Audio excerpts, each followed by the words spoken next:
The only way to handle danger is to face it. If you start getting frightened of it, then you make it worse. Because you project onto it all kinds of bogies and threats which don't exist in it at all. Whenever you meet a ghost, don't run away.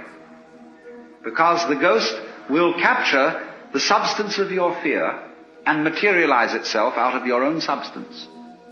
And will kill you eventually. Because it will take over all your own vitality. So then, whenever confronted with a ghost, walk straight into it. And it will disappear. We've got to survive. You must survive. That's the great thing we're all working under. And pounding it out day after day in anxiety. Because this is a description of anxiety. Anxiety is the fear that one of a pair of opposites might cancel the other. Forever. And if by any chance, by any means, you find out that that is not so, you have an entirely new attitude to what human beings are doing, which may be very creative, but which also may be very dangerous. You see through the game. You are only just kidding that you're just poor little me. See, the function of a guru, that is to say a spiritual teacher in India, is to give you a funny look in the eye. Because you come to him and say, Mr. Guru, I have problems. I suffer and it's a mess and I can't control my mind and I'm miserable and depressed and so on. And he gives you a funny look. And you feel a bit nervous about the way he looks at you. Because he's reading your thoughts. And this man is a great magician. He can read everything that's in you.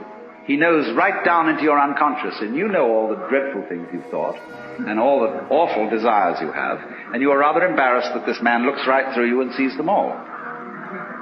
But that's not what he's looking at. He's giving you a funny look for quite another reason altogether. Because he sees in you the Brahman, the Godhead, just claiming it's poor little me. That's why he gives you a funny look. And why he seems to see right through you. As if to say, Shiva, old boy, don't kid me. I know who you are. But you're coming on beautifully in this act. That you're somebody else altogether. And I congratulate you. You're doing a wonderful job. Playing this part, which you call the person, my person. So, it's all very well. Anybody can have ecstasy. Anybody, as a matter of fact, can become aware that he is one with the eternal ground of the universe. But since that's what you are anyway, I'm going to ask, so what? When a hero goes on an adventure, and he leaves his people, and is going to a strange land, he can go away and just hide himself round the corner in an obscure house, and then appear a year later and say, I've been on a heroic journey, and tell all sorts of tales. And they say, prove it. Because they expect him to bring back something which nobody has seen before. Then they believe you've been on a journey. So in the same way exactly, anybody who goes on a spiritual journey must bring something back. Because if you just say, oh man, it was a gas. Anyone can say that.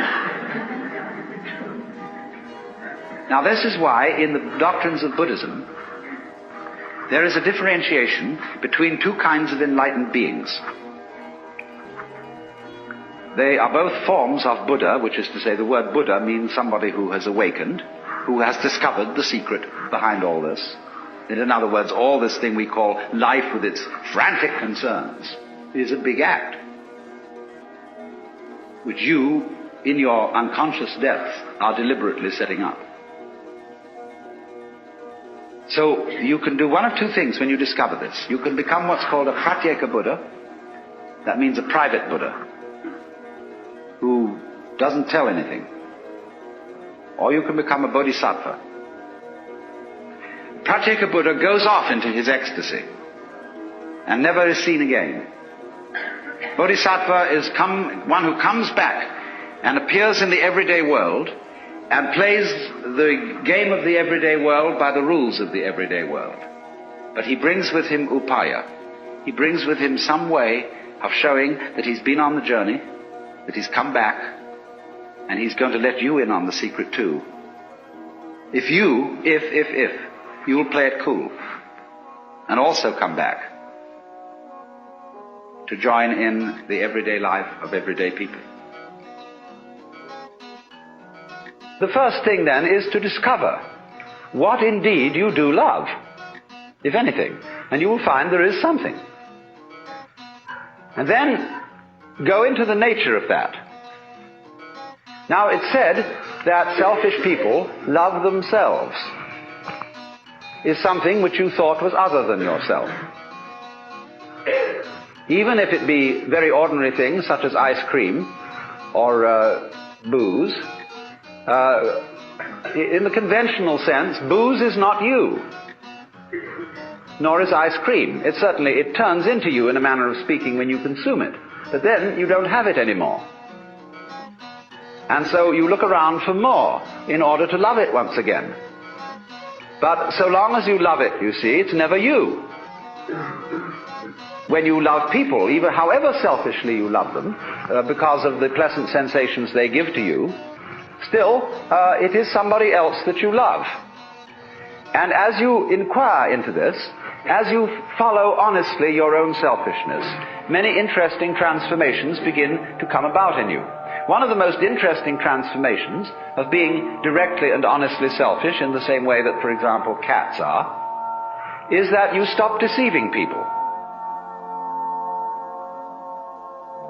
If what you define as you is inseparable from everything which you define as not you, just as front is inseparable from back, then you realize that deep down between self and other there is some sort of conspiracy.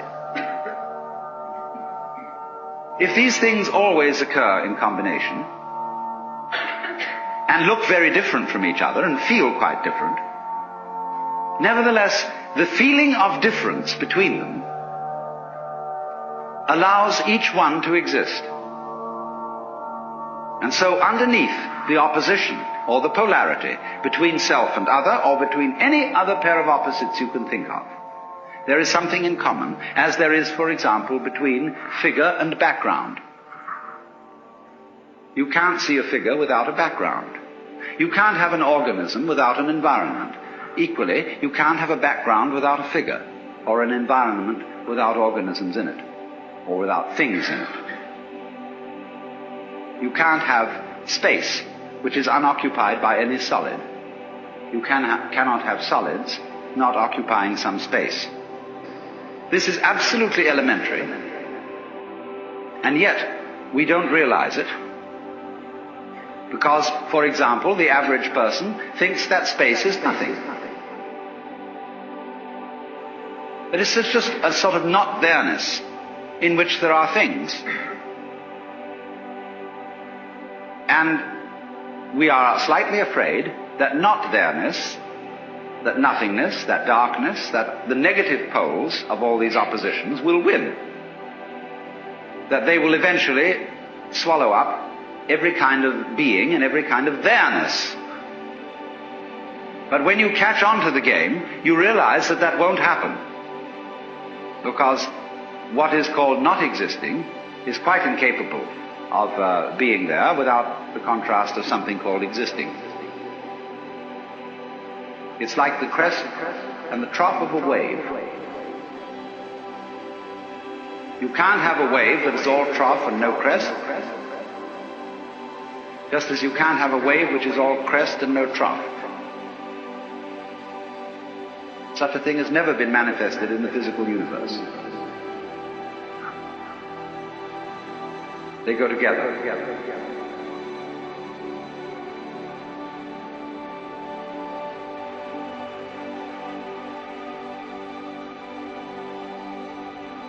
And that is the secret.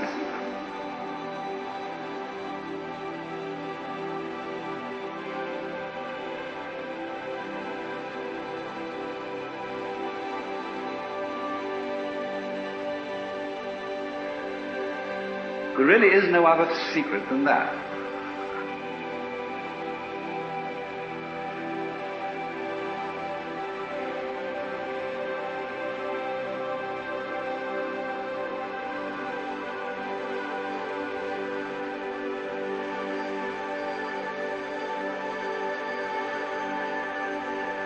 That is the secret.